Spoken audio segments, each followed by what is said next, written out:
Pendidikan kesehatan terhadap pengetahuan dan sikap lansia dalam upaya pencegahan komplikasi hipertensi oleh Irma Julisa, NIM 211191006 IKES Muhammadiyah Palembang.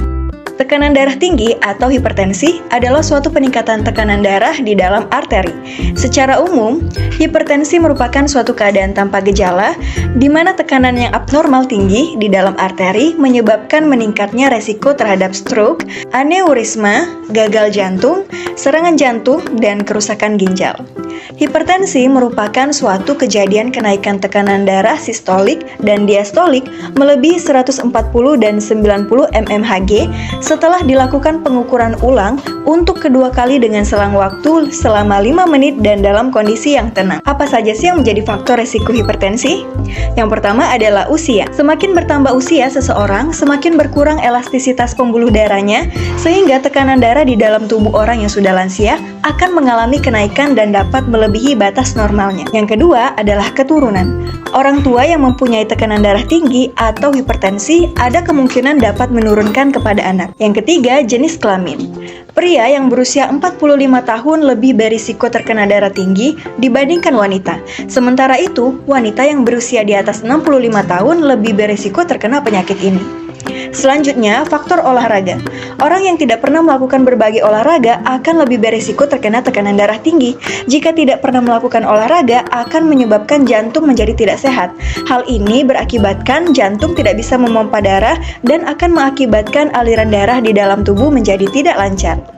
Kemudian, yang terakhir adalah pola makan. Pola makan yang buruk atau tidak sehat yaitu salah satu alasan orang mengembangkan tekanan darah tinggi. Lalu, apa saja ya tanda dan gejala dari hipertensi?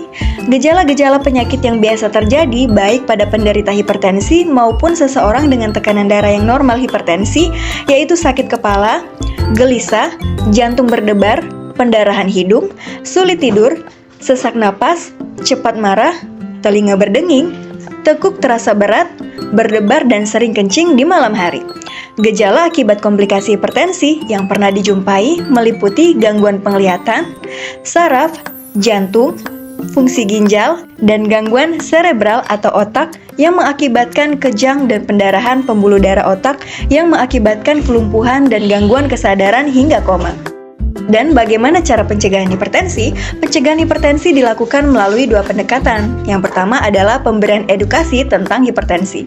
Munculnya masalah kesehatan seperti hipertensi tidak hanya disebabkan oleh kelalaian individu, namun dapat juga disebabkan oleh ketidaktahuan masyarakat sebagai akibat dari kurangnya informasi tentang suatu penyakit. Yang kedua adalah modifikasi gaya hidup. Gaya hidup merupakan faktor penting yang mempengaruhi kehidupan masyarakat.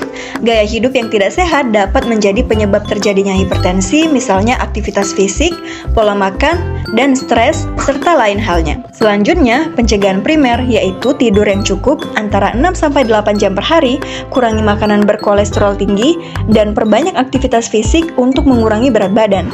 Kurangi konsumsi alkohol, konsumsi minyak ikan, suplai kalsium. Selanjutnya, pencegahan sekunder, yaitu pola makanan yang sehat, mengurangi garam dan natrium di diet Anda, fisik aktif, mengurangi alkohol intake, dan berhenti merokok.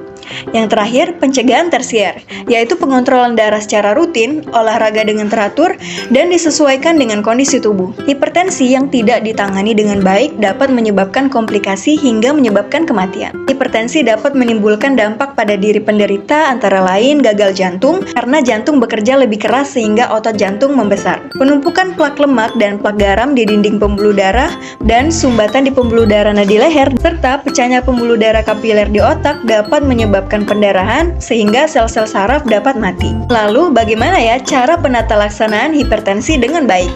Pada sebagian orang, penurunan berat badan dapat mengurangi tekanan darah, kemungkinan dengan mengurangi beban kerja jantung sehingga kecepatan denyut jantung dan volume sekuncup juga berkurang.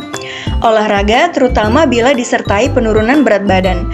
Teknik relaksasi dapat mengurangi denyut jantung dan TPR dengan cara menghambat respons stres saraf simpatik. Kemudian berhenti merokok penting untuk mengurangi efek jangka panjang hipertensi, karena asap rokok diketahui menurunkan aliran darah ke berbagai organ dan dapat meningkatkan kerja jantung. Salam sehat bagi kita semua. Terima kasih.